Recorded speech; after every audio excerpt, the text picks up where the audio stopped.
नमस्कार, मैं हूं डॉक्टर अजय। बस एक सवाल में आपका स्वागत है।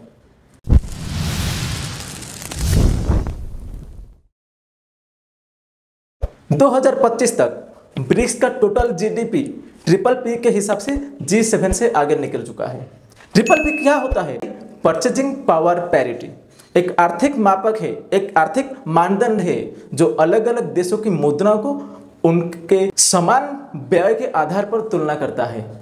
It shows the relative buying power of each currency, giving a more accurate picture of living standards and economic size than just exchange rate. Russia और चाइना ऑयल डील अभी डॉलर में नहीं होती है। इंटरनेशनल मॉनिटरी फंड IMF और world bank के alternative खड़े हो रहे हैं। तो यहां उठता है एक सवाल, क्या वेस्ट का जलवा खत्म हो रहा है? क्या ब्रिक्स G7 को रिप्लेस कर रहा है? क्या डॉलर का दौर अभी खत्म हो रहा है? अभी डी-डॉलराइजेशन का प्रोसेस शुरू हो चुका है? क्या ये एक नए विश्व व्यवस्था का आरंभ है? बस एक सवाल, G7 versus BRICS the landscape.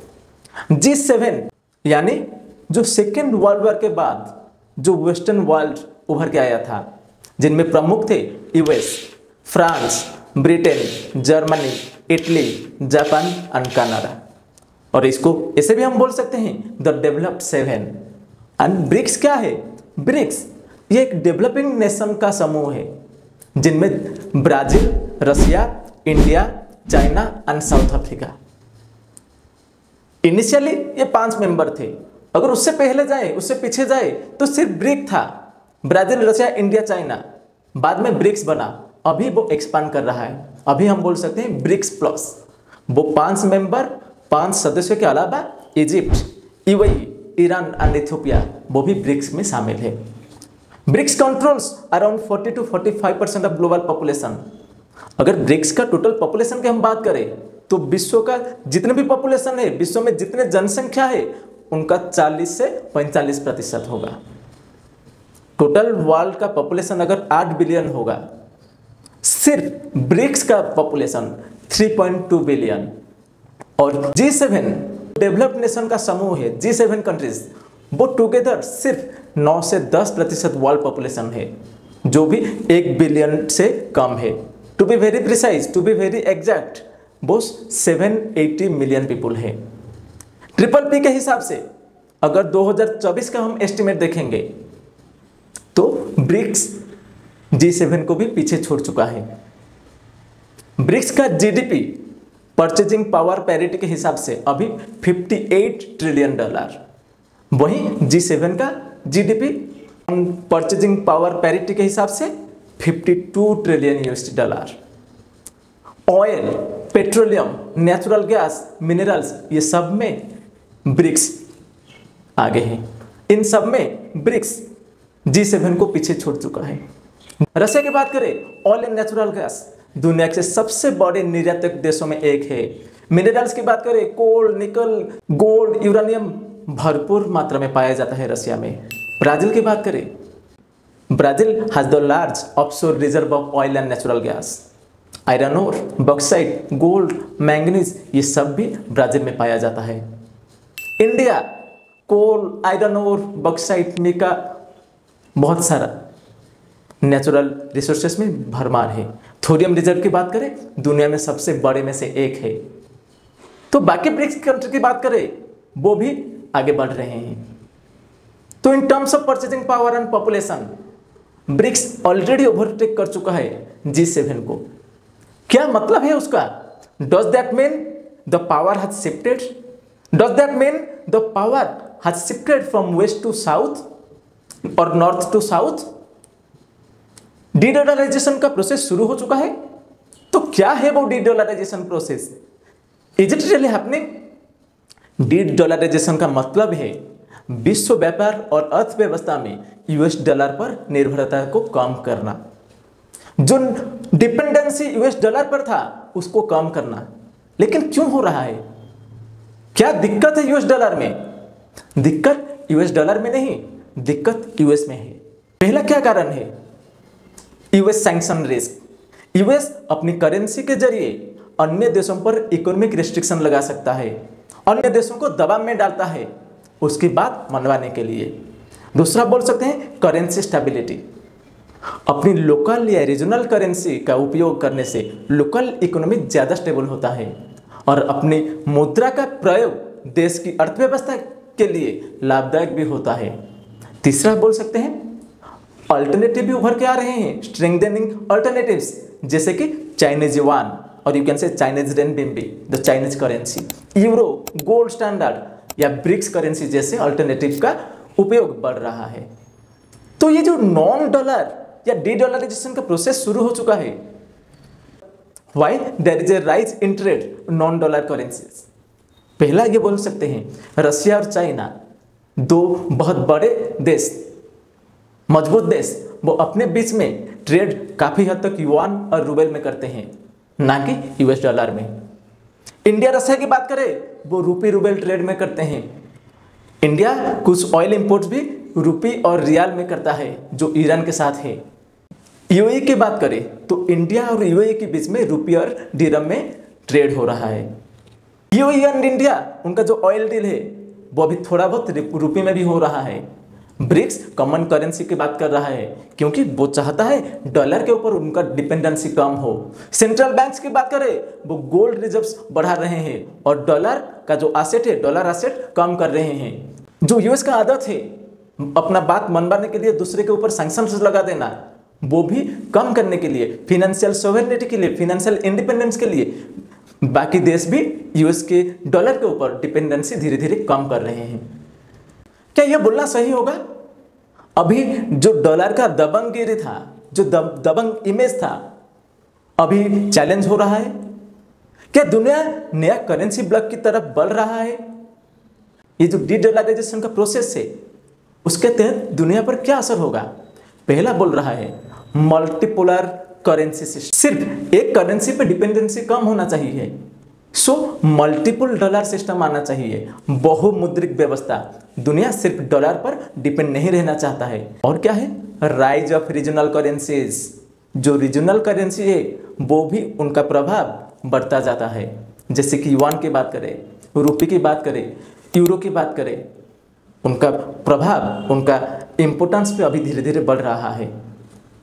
US influence में रिड्यूस। अगर फिनेंशियल कंट्रोल और इकोनॉमिक लिवरेज में कमी आ सकती है तो अमेरिका की आर्थिक पक्ष में गिरावट हो सकता है, जो विश्व नहीं चाहता है।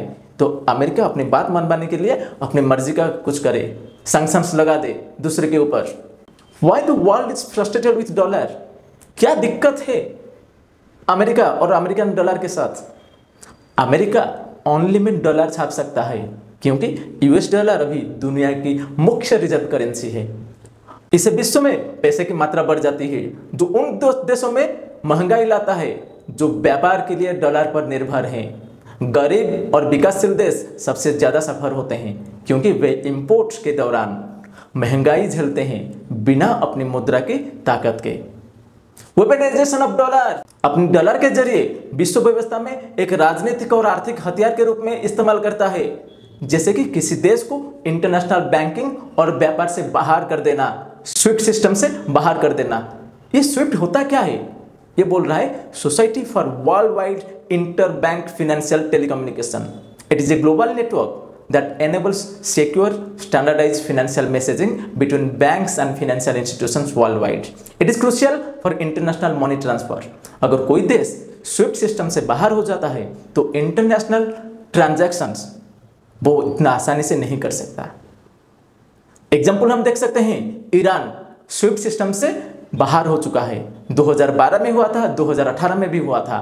ऑयल एक्सपोर्ट और बैंकिंग सिस्टम पर संकट आया था। अमेरिका ने ईरान पर डॉलर बेस्ड ट्रांजैक्शंस बंद कर दिया, जिससे उसकी इकोनॉमी पर भारी असर पड़ा। वेनेजुएला की बात करें, यूएस सैंक्शंस के चलते ऑयल एक्सपोर्ट्स पर भी रिस्ट्रिक्शन लग गया था। वो क्रिप्टो और गोल्ड का अल्टरनेटिव इस्तेमाल शुरू कर दिया था। डॉलर सिस्टम ने वेनेजुएला को ग्लोबल मार्केट एक्सेस से वंचित कर दिया। रशिया की बात करें, यूक्रेन रशिया कॉन्फ्लिक्ट के बाद बैंक्स को स्विफ्ट सिस्टम से निकाल दिया गया, डॉलर एसेट्स फ्रीज कर दिया गया। डॉलर के जरिए रशिया की अर्थव्यवस्था को टारगेट किया गया।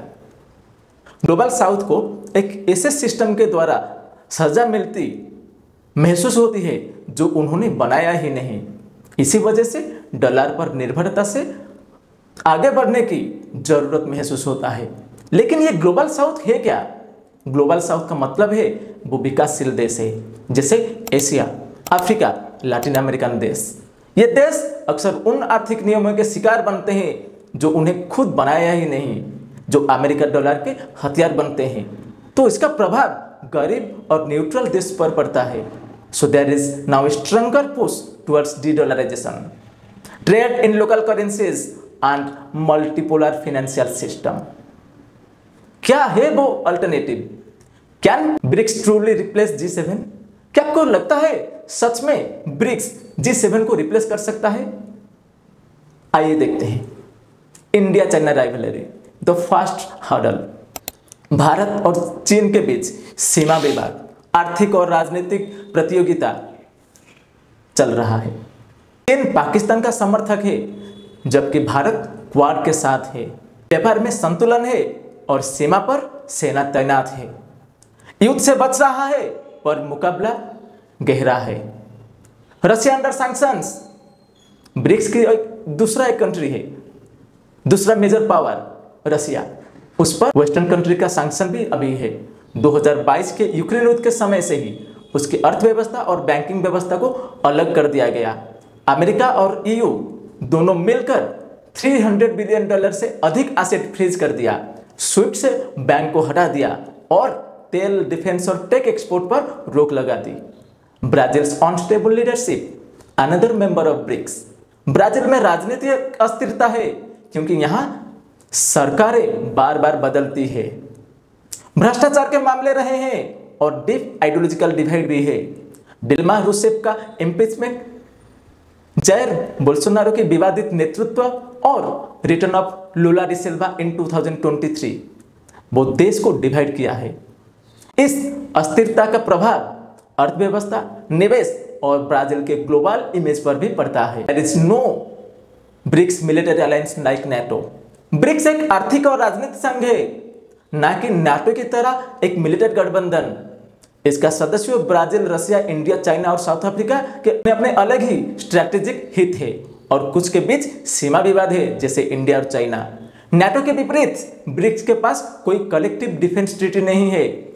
इसका ध्यान व्यापार, वित्त और एक मल्टीपोलर वर्ल्ड ऑर्डर पर है, नॉट ऑन मिलिटरी कोऑर्डिनेशन। और क्या कारण हो सकता है जो बोल सकते हैं कि क्या सच में ये सवाल उठता है, सच में ये हम क्वेश्चन करते हैं कि ब्रिक्स रिप्लेस कर पाएगा G7 को? जो कॉमन करेंसी की बात कर रहे हैं, ब्रिक्स कॉमन करेंसी, वो अभी भी एक प्रपोजल है, वो रियलिटी से कोसों दूर है। यथार्थ में इसका कोई अस्तित्व नहीं है।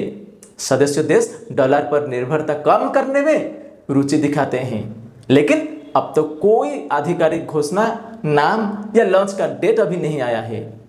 Differences in economic size, inflation and political priorities make it a long-term idea.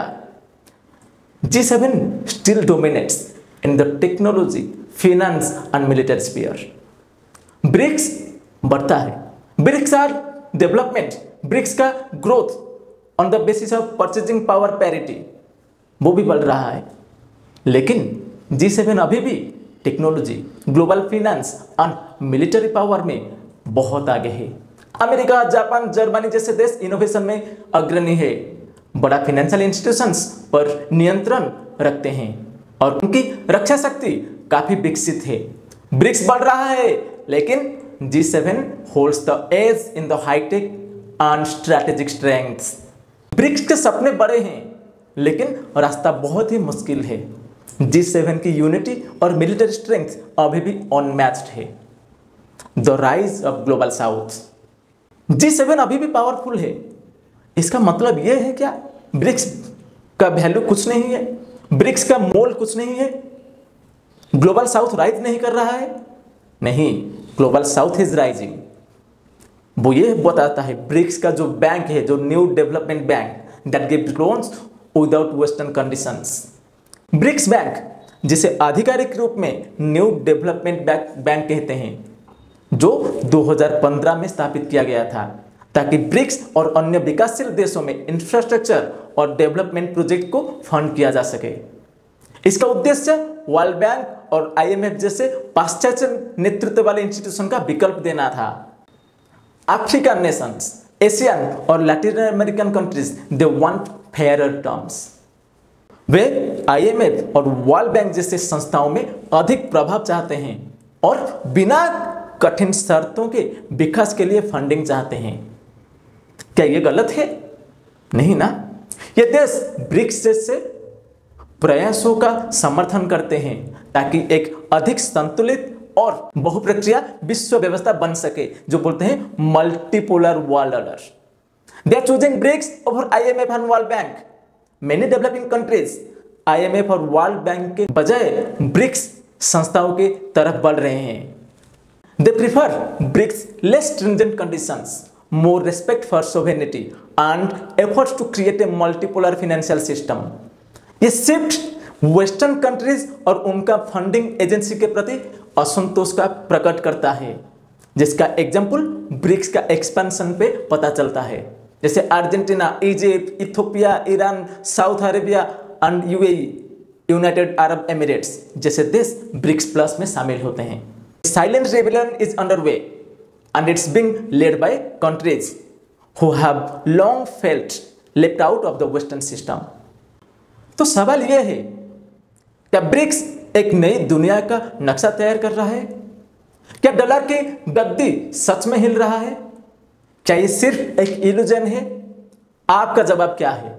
बस एक सवाल, अगर आपको लगता है दुनिया बदल रहा है, कमेंट करके बताइए। क्या आप ब्रिक्स को सपोर्ट करते हैं या G7 को? कमेंट कीजिए, वीडियो को लाइक करिए और चैनल को सब्सक्राइब करना ना भूलिए। This is all for today. जय हिंद, जय भारत।